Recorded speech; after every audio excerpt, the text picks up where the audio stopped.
Hey everyone, welcome back to the third part and last part of three-part series of James Joyce short stories. This is Pooja and you are watching Novels for Novels.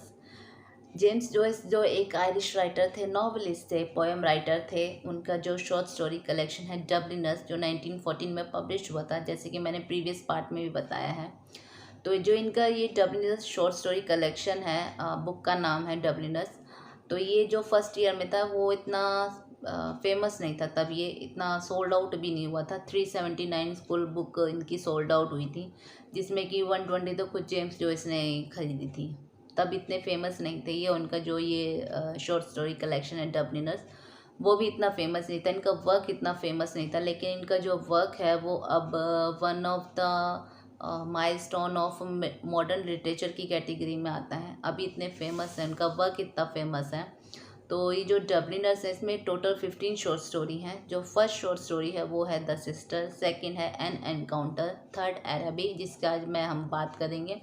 Fourth, इससे previous part में जिसकी story बताई थी Evelyn, और उससे पहले वाले previous video में जिसकी मैंने स्टोरी बताई थी द डेड, वो 15th शॉर्ट स्टोरी है, इनकी लास्ट शॉर्ट स्टोरी है और थोड़ी सी लेंथी शॉर्ट स्टोरी है, जिस वजह से उसको नॉवेल की कैटेगरी में रखा गया है। तो जो ये अरबी है, ये एक यंग बॉय की स्टोरी है। ये ही नरेटर हैं और प्रोटैगनिस्ट हैं। इनसे पहले जो दो शॉर्ट स्टोरी हैं द सिस्टर और एन एनकाउंटर, उसमें भी यंग बॉय की स्टोरी है और वो ही नरेटर हैं। तो शुरू की ये जो 3 स्टार्टिंग की स्टोरी है ना इनकी, इसमें ये जो यंग बॉय हैं ये ही मेन नरेटर हैं और ये ही प्रोटैगनिस्ट हैं। तो इनकी तीनों की शॉर्ट स्टोरी में ये सिमिलैरिटी है। तो इसमें जो यंग बॉय है ये अपने अंकल आंट के साथ नॉर्थ डबलिन स्ट्रीट में रहते हैं। इनके यहाँ आने से पहले इस घर में एक प्रीस्ट रहते थे, उनकी डेथ हो चुकी थी। तो उनका कुछ सामान यहाँ रह गया, बाकी वो अपनी सिस्टर को दे गए थे। तो ये उनके सामान को देखते हैं और उनके बारे में जानने की ट्राई करते हैं। तो वो अलग बात है। जो ये यंग बॉय हैं, जो नरेटर हैं, ये एक क्रिश्चियन स्कूल, बॉय स्कूल में पढ़ते हैं और इनके नेबर हैं मंगन, उनकी एक सिस्टर भी है। तो ये अपने नेबर की जो सिस्टर है मंगन की, वो सिस्टर भी नेबर है ऑब्वियस। तो ये अपने जो दोस्त हैं मंगन, उनकी सिस्टर को लाइक करते हैं और जैसे जैसे स्टोरी आगे बढ़ती है वैसे वैसे इनको अपनी फीलिंग के बारे में पता चलता है कि उनके बारे में ये कंटिन्यूसली सोचते रहते हैं। जब ये अपने आंट के साथ फूड शॉपिंग पे जाते हैं तब ये उनके बारे में सोचते रहते हैं। जब ये किसी मार्केट प्लेस में जाते हैं तब उनके बारे में सोचते रहते हैं। जब ये अपने घर में अपने रूम में अकेले होते हैं तब ये उनके बारे में सोचते रहते हैं। तो ऐसे कंटिन्यूसली उनके बारे में सोचते रहते हैं। अपने रूम से क्योंकि वो उनके नेबर हैं, तो अपने रूम से उनको उनका घर दिखाई देता, तो उनको देखते भी रहते थे वहाँ से अपने रूम से उनको, मंगन की सिस्टर को। तो ऐसे करते करते टाइम आगे स्टोरी आगे बढ़ती रहती है। जब इनकी सिस्टर, मंगन की सिस्टर स्कूल जाती है तो ये उनके पीछे पीछे पीछे धीरे धीरे चलते हैं। जैसे उनका स्कूल आने वाला होता है पास, तो ये जल्दी जल्दी चल के उनको उनके पास से आगे गुजर जाते हैं ताकि वो इन्हें देखें और ये उन्हें देखें। तो ऐसे स्टोरी आगे बढ़ती रहती है, कंटिन्यूसली उनके बारे में ही सोचते रहते हैं। तो एक मॉर्निंग इनकी मंगन की सिस्टर इनके पास आती है और इनसे कहती है कि इनको अरबे के बाज़ार जाना पड़ेगा, क्योंकि वो नहीं जा सकती, उनको स्कूल रिट्रीट में जाना पड़ेगा, इस वजह से वो नहीं जा सकती। तो वो उनको अरबे के बाज़ार में जाना पड़ेगा ऑन हर बिहाफ। तो इनको जब ये बाद में सोचते तो इन्हें याद नहीं आता कि इन्होंने बाज़ार जाने के लिए हाँ कहा या ना कहा, लेकिन इन्हें ये याद होता है कि इन्होंने ये कहा कि उनके लिए वहाँ से गिफ्ट लेकर आएंगे। तो ये बहुत खुश होते हैं, अपने अंकल आंट को बताते हैं कि इनको अरबे के बाज़ार जाना पड़ेगा। पहले तो उनकी आंट को बहुत सरप्राइज सा और शॉक सा फील होता है कि वहाँ क्यों जाना चाहते हैं, लेकिन फिर ये मना लेते हैं कि इनको अपने वहाँ पे जाना है, देखना है कि वहाँ का बाज़ार कैसा है। तो ये अपने अंकल से ट्रेन फेयर के लिए पैसे, ट्रेन फेयर मांगते हैं। तो इनके अंकल कहते हैं इनको सैटरडे को देंगे। तो सैटरडे मॉर्निंग में अपने काम पे चले जाते हैं और आते हैं तो बहुत लेट आते हैं। ऑलमोस्ट 9 पास्ट हो जाता है, ऑलमोस्ट 9 बजे तक आते हैं।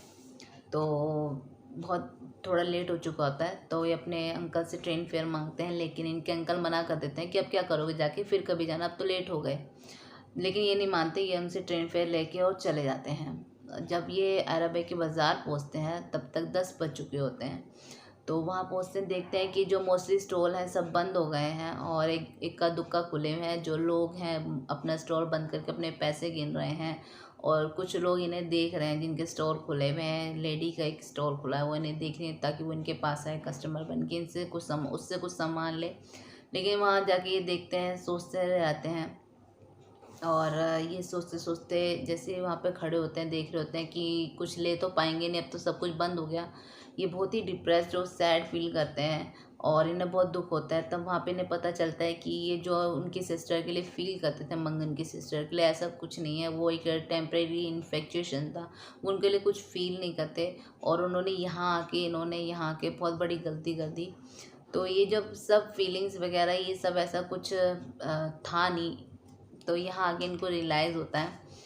तो जब तक इन्हें रियलाइज़ होता है, एकदम से वहाँ पे एक आवाज़ आती है और अरबिक की जो बाज़ार की बत्ती है वो बंद हो जाती है। वहाँ पे अंधेरा हो जाता है। इन्हें यहाँ के बहुत रिग्रेट फील होता है कि ये यहाँ क्यों आ गए, एकदम से ये यहाँ अकेले ये यहाँ क्यों आ गए।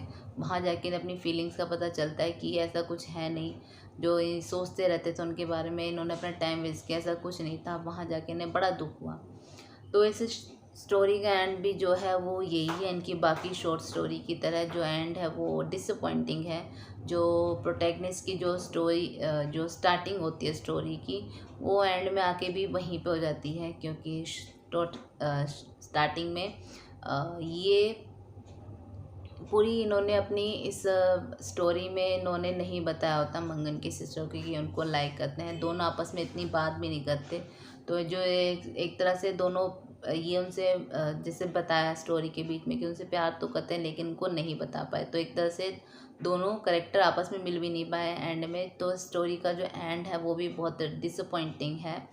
और जो जर्नी है जहाँ से स्टार्ट हुई कि अकेले थे और एंड में आके भी अकेले हैं, तो वही स्टोरी एवलिन की तरह इनका भी यही एंड है। तो इनकी जो स्टार्टिंग की 3 स्टोरी है, द सिस्टर एंड एनकाउंटर, ये अरबी, तीनों में यंग बॉय की कहानी है और जो नरेटर है वो खुद तीनों यंग बॉय हैं। इसके बाद एवलिन है, वो थोड़ी जिस गर्ल के बारे में बताया एवलिन के बारे में, वो एक टीनेजर लड़की हैं। तो ऐसे करते करते इनकी स्टोरी का जो नरेटर जो प्रोटैगनिस्ट की जो मेन एज है वो आगे आगे बढ़ती है और एंड तक आते आते द डेड के जो प्रोटैगनिस्ट हैं वहाँ तक आते आते मिडल एज तक पहुँच जाती है। तो इनकी स्टार्टिंग होती है वो ऐसे इनकी जर्नी स्टार्ट होती है ह्यूमन लाइफ की स्पैन की तरह की। यंग बॉय होते हैं, छोटे होते हैं, फिर छोटे, फिर बड़े, फिर बड़े, फिर बड़े, ऐसे इनकी स्टोरी का कलेक्शन है। तो जब इन्होंने अपनी ये शॉर्ट स्टोरीज़ लिखी थी ना डबलिनर्स में, जब इन्होंने शॉर्ट स्टोरीज़ लिखी थी अपनी अलग अलग, ये the sister, an encounter, Evelyn, अरबे और द डेड, तब जो आयरिश नेशनलिज्म था ना वो पीक पे था। तो इनके उसमें आपको दिखेगा भी आयरिश की जो मेन जो वहाँ का रहन सहन है, जो नॉर्मल लाइफ है, जो कॉमन लाइफ है, वो इनके स्टोरीज़ में दिखती भी हैं।